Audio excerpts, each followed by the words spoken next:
Hello everyone welcome back to my channel Sonali Sona. तो मो previous video जो मैंने भी देखी ना मनाली स्नो पॉइंट मु डिस्क्रिप्शन बॉक्स रे लिंक प्रोवाइड करदेवी आपण मैंने जाकि चेक करेंगे। सो टिके पूर्व मु आपण मानक ये वीडियो रे गोटे गेट देखौथिली। तो सेई गेट पटे आम मैंने ऑलरेडी एंट्री कर सारूँ एंड आम मैंने कुआडे जाऊँ मु आपण मानक कहि दउछि। आम मैंने जाउछे अंजनी महादेव जोठी कि सेठी 24 आवर जल अभिषेक हुए शिवलिंग ऊपर। सेटा पुणी को मनीष मैंने करंतिनी जल अभिषेक गोटे नेचुरल वाटरफॉल द्वारा ही हुए। सो चलतु देखिए मो वीडियो रे आगो को। तो मेन गेट रू Anjani Mahadev I think 2 kilometre रहिबो। तो आपण माने आराम से चलिकी भी आसी परिबे नहल नहीं साइड रे आपण मानको मु देखैली खच्चर भी अछंती तांको हेल्प नै कि भी आपण माने ऊपर को आसी परिबे। बट मु प्रेफर करिवे तांको हेल्प न नेबा पे बिकॉज से माने भी एनिमल्स तांको भी पेन हुए जेहेतु से माने कहि पारनांदे। एंड जदि आपण माने भगवान को दर्शन करबा पे जाउछंती तो टिके कष्ट करिकी गले बेटर हबो। आ एक्चुअली खच्चर छाड़ी कि आपण माने एटीवी भी नहीं पारे। आगु मो वीडियो देखिए एटीवी रे भी किछटा लोक ऊपर को जाउछंती एंड तार प्राइस रोचे आई थिंक 1500 रोचे। तो सेटा आपण माने प्रेफर करि परिबे। व्यू एक्चुअली मस्त अच्छी पूरा आपण माने भी देखि पारथि। मो बैक साइड रे आपण माने व्हाइट माउंटेन्स देखिबा पे मिलुथिबो। एठी दूर आपण माने देखि पारथि गोटे टेंपल देखा जाउची। तो मते एबे सेई जके ही जिबार अछि कहबा पे गले मो एपर्यंत अधा बाट भी आसीनी। सो देरी न करी कि चलंतु जिबा आ मु टिके रेस्ट करी करी कि जाउची। तो लागि जो मते 1 आवर ही लागि जो 2 किलोमीटर कंप्लीट करिया 1 आवर ही लागि जिवो।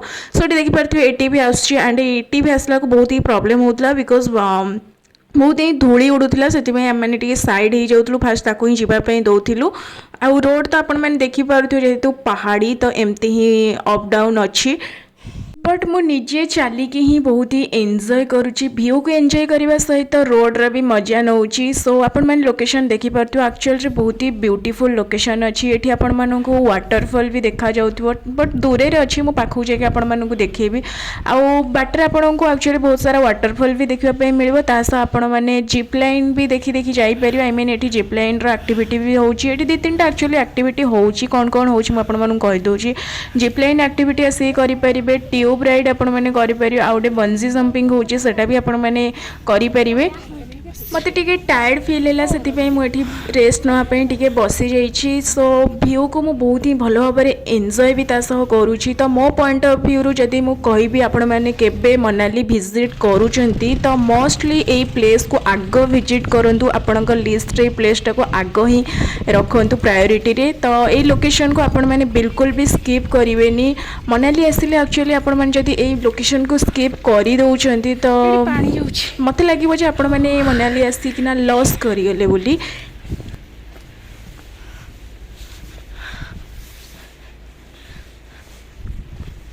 ए माने साइड ही दो ना साइड दियो रे।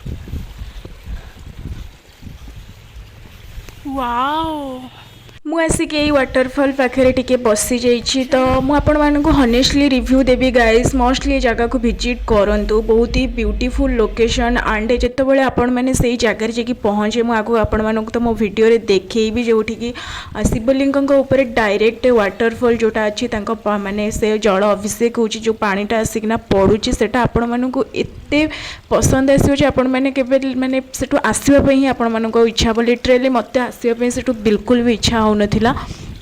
तो मु आसिकी पहुँची गले। ये आपण मानक एमती स्टॉल देखापी मिलबो एंड एठी जेहेतु फेवरेट होची मैगी तो आपण मानक सब स्टॉल रे मैगी ही देखापी मिलबो। आ एपटे मैगी बहुत ही टेस्टी थाए। ता सहित आपण मानक चा ही चा हला पानी बोतल एगुड़ा सब तो मिल ही जीवो। बट आपण माने जति विजिट करूचंती मनाली तो मैगी मोस्टली ट्राए करंतु। एपट साइड लोक मैंने एक्चुअली रे बहुत ही भल मते बहुत ही पसंद आसले। से माने एते इनोसेंट आउ तो बहुत ही हेल्पफुल अच्छे एमाने। तो ये देखिपे मुझे अलरेडी आसिक पहुँची गली एंड देखिपे बहुत सारा एटीवी भी थुआ होती सहित ये किसी एक्टिविटीज भी होची।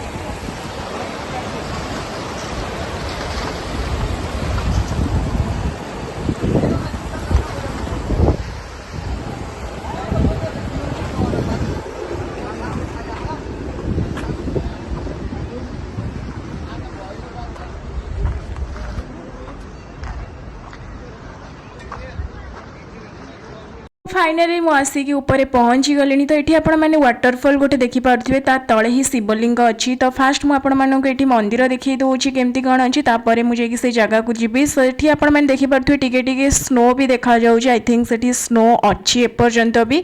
सो चलते मुझे फास्ट मंदिर देखी दूसरी एंड एपट साइड्र वोमेन्स मैंने एमती साइड्रे सब उल्रे बुणाबुणी करती आ सब जगह आप देखापी पाइबे मनाली रे से बहुत ही क्यूट क्यूट कैप है, हैंड ग्लोव्स है, सॉक्स है, स्वेटर बहुत सुंदर सुंदर डिजाइन रो सब बुणाती। एपट साइड्रे तो आपने जानी टेम्पल सब वुड रे ही बनाई। टेम्पल है, घर है, सबकि तो वुड रे ही कंस्ट्रक्शन होती। सो शिवलिंग पाखक जावाई एमती स्नो अच्छी तो टी स्लीपरी अच्छी देखा मु चढ़ला बेले एक्सपीरियंस कहबी केमती कौन थिला।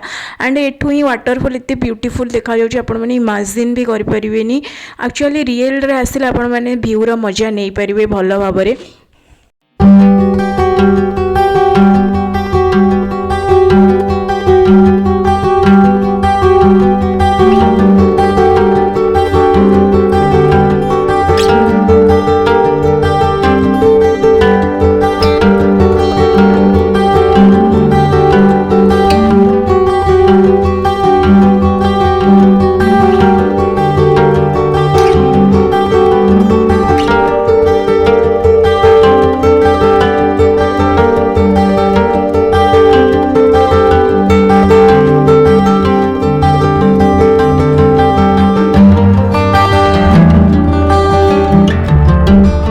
चलतु एबे जीवा शिवलिंग पाखक। तो मुझे आसीगली आठी एक्चुअली स्टेयर अच्छी बट स्नो रे सब लुचि जाइए स्टेयर गुड़ाक एंड चलवा टी मुस्किल होता ये आउ गोड़ा बहुत ही स्लीप करूला। बट जेहेतु भगवान को दर्शन करार अच्छी तो मत कि फरक पड़ू ना स्लीप हो कि जहाँ भी हो मुझे कष्टे मस्ते उपरकू चढ़ुली ही। सो एठिक आसला परे मते एक्चुअली रे किछि भी टायर्ड फील होनी आहरी मते को एनर्जी पड़े आसछि। जदि आपण मैंने यही जगह को विंटर सीजन रे विजिट करूँ आई मीन डिसेम्बर है या जानुरी रे तो आपण मैंने देखापी पाइबे शिवलिंग ऊपर पूरा बरफ जमिकिना पूरा शिवलिंग ही माने हो जाइए ऑटोमेटिकली नेचुरली ही जो देखिपे यहाँ जो पानी पड़ूँ से पूरा बरफ बनी जाइए। तो शिवलिंग माने तले तो आगू आपण मैंने मो वीडियो देखिए एक्चुअली शिवलिंग केमती कौन अच्छी। तो ता ऊपर पूरा एमती बरफ जमिकिना से बहुत ही बड़ हो जाइए।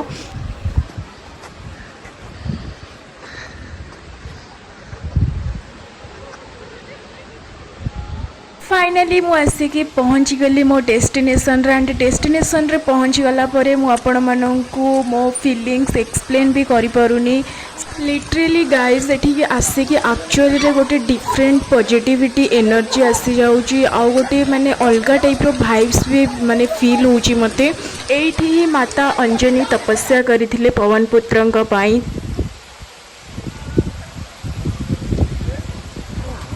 ये देखिपे शिवलिंग आपर जस्ट से वाटरफॉलटा अच्छी। तो पवन एक्चुअली बहुत जोर दौला ये से सैड्रे पड़ू बट पूरा शिवलिंग ऊपर ही पानी पड़े। आउ विंटर सीजन जो स्नो पड़े तो यही शिवलिंग ऊपर पूरा स्नो बनी जाए। तो स्नो बनिकी पूरा लिंग ही हो जाए। आपण को मु दर्शन करी शिवं को भी। सो या guys that's it for the day. I hope आपण मानक वीडियो पसंद आसथिबा जदि भल लगे देन मेक श्योर आपण मान लाइक शेयर एंड सब्सक्राइब करिवे एंड कमेंट करके आपण मानक रिव्यू भी जणाई परिबे।